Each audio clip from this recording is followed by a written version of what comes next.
नमस्कार देवियों सज्जनों सर्वप्रिय छात्रों, आप सबका शिक्षा पॉइंट पर हार्दिक स्वागत है। विश्वास है सब स्वस्थ होंगे, सुखी होंगे। सभी को मालूम ही है, हो ही गया है कि भारत सरकार ने सीबीएसई की 12वीं क्लास की परीक्षाएं रद्द कर दी हैं जो 2021 में होनी थी। इसी की अपेक्षा थी, होना भी यही चाहिए था। सरकार के ये कदम, ये घोषणा अत्यंत सराहनीय है, क्योंकि इस पेंडेमिक सिचुएशन में छात्रों को परीक्षा के लिए बुलाना कहीं से भी उचित नहीं था। दूसरी लहर अभी हालांकि थोड़ी थमी है, लेकिन अभी और थमनी बाकी है, थमने की आशा है। तो छात्रों के स्वास्थ्य को ध्यान में रखते हुए हमारे जो 14 लाख से ज़्यादा सीबीएसई के 12th क्लास के विद्यार्थी हैं, उनके स्वास्थ्य को ध्यान में रखते हुए, क्योंकि युवा पीढ़ी भविष्य है, हमारे देश का भविष्य है, युवा भविष्य हैं, तो उन युवाओं के स्वास्थ्य को ध्यान में रखते हुए स्वयं प्रधानमंत्री जी ने इस बात की घोषणा की, परीक्षा रद्द करने की घोषणा की। ये अत्यंत सराहनीय बात है।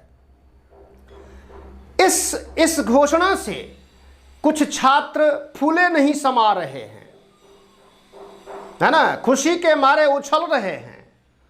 वहीं कुछ को मलाल है कि उनकी सारी तैयारी, इतनी ज़ोरदार तैयारी थी, अच्छा अंक ले सकते थे, परसेंटेज बना सकते थे, जो नहीं हो पाया। तो किसी को न तो बहुत ज़्यादा खुश होने की आवश्यकता है। जो लोग खुश हो रहे हैं, जो विद्यार्थी बहुत खुश हो रहे हैं, फूले नहीं समा रहे हैं, उनको लगता है कि चलो भैया बिना पेपर के ही पास हो जाएंगे। तैयारी की नहीं की, पढ़ाई की नहीं की, हम तो पास हो ही जाएंगे। लेकिन जिन्होंने तैयारी की हुई थी, भविष्य का एक अच्छा लक्ष्य निर्धारित किया हुआ था कि अच्छे कॉलेज में, अच्छे कोर्स में, है ना, प्रोफेशनल कोर्स में, अच्छे एग्जामिनेशंस में बैठेंगे, प्रतियोगी परीक्षाओं में बैठेंगे, तो उनको भी निराश होने की आवश्यकता नहीं है। क्योंकि अगर आप प्रतिभाशाली हैं, आपके अंदर टैलेंट है, तो उसकी परख वैसे भी हो जानी है और आपको आपका स्थान मिलेगा। विश्वास तो रखिए। अब जब तक आप विश्वास नहीं रखोगे तो आगे का कार्यक्रम ठीक से तय नहीं कर पाओगे। तो निराश होने की, हताश होने की किसी को भी आवश्यकता नहीं है। ये इस पेंडेमिक सिचुएशन की डिमांड थी। बहुत सी राज्य सरकारें, बहुत से शिक्षाविद इस बात की मांग कर रहे थे सरकार से, है ना, कि परीक्षाएं रद्द हों, कैंसिल की जाएं, ताकि छात्रों को उनके स्वास्थ्य को बेहतर ढंग से सुरक्षित रखा जाए उन्हें। अब देखते हैं कि भाई परीक्षाएं तो कैंसिल हो गई, लेकिन रिजल्ट कैसे बनेगा? तो उसके लिए यह कहा है सीबीएसई बोर्ड ने कि वेल डिफाइंड ऑब्जेक्टिव क्राइटेरिया, अर्थात अच्छी तरह परिभाषित उद्देश्य मानदंड अपनाया जाएगा। अब ये मानदंड क्या होगा, अभी इसकी गाइडलाइंस आनी बाकी है। बहुत जल्द सीबीएसई इस बात के लिए नोटिफाई करेगा, कुछ करेगी, है ना, कुछ गाइडलाइंस जारी कर दी जाएंगी कि भाई इस तरह से रिजल्ट तैयार होगा। रिजल्ट कैसे तैयार होगा? मिड टर्म, प्री बोर्ड के आधार पर तैयार होगा। और कैसे होगा? उन्हीं परीक्षाओं को मद्देनज़र रखते हुए जिसने जैसा परफॉर्मेंस किया है, और इंटरनल असेसमेंट सभी विषयों में 20 अंक जो निर्धारित हैं, जो स्कूल सब्जेक्ट टीचर्स देते हैं, इन सब के आधार पर आपका वार्षिक परीक्षा परिणाम तैयार हो जाएगा और आप पास तो हो ही गए, ये समझिए, फेल तो कोई होगा नहीं।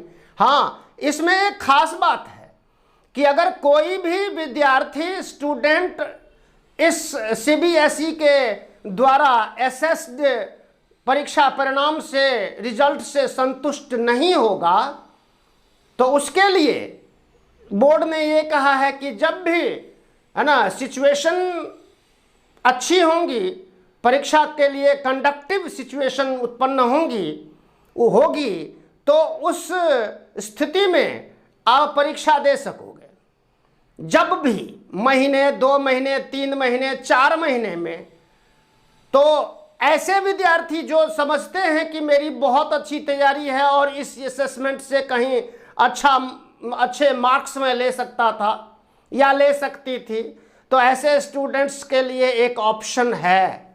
सीबीएसई ने वो ऑप्शन रखी हुई है कि आप परीक्षा में बैठ सकते हो। उसके लिए भी जो भी दिशा निर्देश होंगे वो दिए जाएंगे कि भाई आप ऐसे बैठोगे, इतने घंटे की परीक्षा दोगे, ये प्रश्न पत्र में ये बातें पूछी जाएंगी, प्रश्न पत्र का प्रारूप ये होगा, ऐसा होगा, वैसा होगा। तो किसी को भी निराश होने की तो कोई आवश्यकता है ही नहीं। सभी, अब देखिए पढ़ाई का उद्देश्य क्या है। पढ़ाई का उद्देश्य केवल ये थोड़े ना है कि परीक्षा पास करनी है। बहुत से विद्यार्थी यही समझते हैं, परीक्षा पास कर ली हमने, है ना, तो हो गया जी, पढ़ाई का उद्देश्य पूरा हो गया। नहीं, ये बिल्कुल गलत धारणा है। पढ़ाई लिखाई का अगर परीक्षा पास करने के लिए ही पढ़ाई लिखाई करनी हो तो 3 महीने क्या, परीक्षा के दौरान आप हर विषयों की जो गैप्स जो मिलते हैं ना, परीक्षाओं के एक विषय दूसरे विषय के बीच में जो गैप्स, उन गैप्स में जो है पढ़ाई करके भी परीक्षा पास की जा सकती है। कोई बड़ी बात नहीं है पास करना। शिक्षा का उद्देश्य, अध्ययन का उद्देश्य होता है, व्यापक उद्देश्य होता है। जीवन ज्ञान विज्ञान से संपन्न होना होता है। तो परीक्षा पास करना एक छोटा उद्देश्य है, बहुत छोटा उद्देश्य।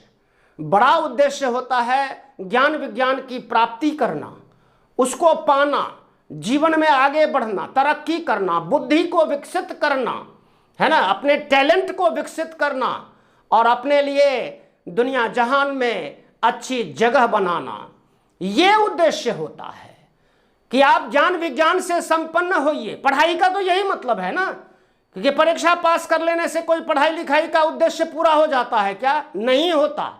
पढ़ाई लिखाई का उद्देश्य पूरा होता है ज्ञान विज्ञान को प्राप्त करके जीवन को सफल बनाना और अपने ज्ञान विज्ञान से दूसरों को भी संपन्न करना, अपने परिवार को, अपने बच्चों को, अपने समाज को, अपने देश को उसका लाभ मिल सके।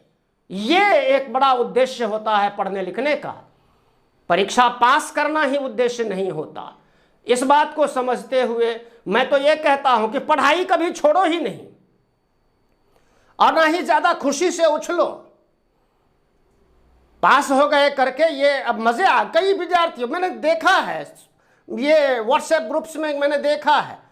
मैं उन विद्यार्थियों को संबोधित करना चाहता हूं जो ये समझते हैं मजे आ गए, अब तो पार्टी बनती है ना, उछल रहे हैं। अरे बिना परीक्षा दिए ही तुम उछल रहे हो। अपने आप को आंको, अपने आप का मूल्यांकन करो कि आप कहाँ खड़े हो, कहाँ खड़े होने की आवश्यकता है और कितना ज्ञान पाने की आवश्यकता है। पढ़ाई लिखाई से हम कितना कुछ पा सकते हैं, कितने जीवन में सुखी हो सकते हैं, संपन्न हो सकते हैं, ये बहुत आवश्यक है। तो ठीक है, मज़े आ गए, पार्टी बनती है, पार्टी कीजिए, है ना, लेकिन उद्देश्य को ध्यान में रखिए। जब तक आप अपने बड़े उद्देश्य को नहीं ध्यान में रखते हो तब तक ये परीक्षा पास करना तो बहुत छोटा उद्देश्य है, आप हो ही गए, समझिए हो गए। जो भी दिशा निर्देश तय किए जाएंगे, जो भी मानदंड अपनाया जाएगा, उसके तहत सभी विद्यार्थी तो पास हो ही जाएंगे। कोई बड़ी बात नहीं है। अब तो वो हो ही गए, समझिए हो गए। परीक्षा रद्द होने का मतलब है सभी विद्यार्थी एक निश्चित मानदंड के तहत पास कर दिए जाएंगे। तो नियमित रूप से आप अध्ययन करते रहिए। और हाँ, आप अगर शिक्षा पॉइंट की वीडियोस देखते हो, है ना, लाइक भी करते हो, तो आप चैनल को भी सब्सक्राइब कीजिए। आपकी उंगली का ज़रा सा इशारा ये छोटा सा काम कर सकता है। बेल आइकन को भी दबाइए, धन्यवाद कीजिए, धन्य कीजिए। आप सबका बहुत बहुत धन्यवाद। जय हिंद, जय भारत, जय भारती।